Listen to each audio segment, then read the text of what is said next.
তারা ইসলামিক মামলায় এই সরকারের জুলুমের শিকার, ইনশাল্লাহ তাদের সবার জন্য প্রক্রিয়াধীন আছে জামিন।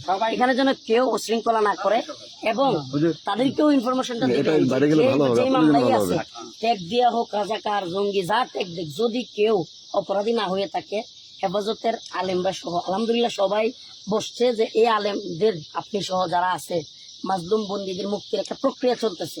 হারুন ইজার ভাই, শাইখ হাদিস মামুনুল হক সাহেব সবাই এটা নিয়ে বসছে। দয়া করে এখানেও যেন কেউ বিশৃঙ্খলা তৈরি করে দেশের পরিস্থিতি গোলাটে না করে। আমরা এই জন্যই বড়দের পক্ষ থেকে আসছি সাহেব, ইনশাল্লাহ আপনারও হয়তো মুক্তি ত্বরান্বিত হবে ইনশাআল্লাহ। বিশৃঙ্খলা করলেই ঝামেলা হবে।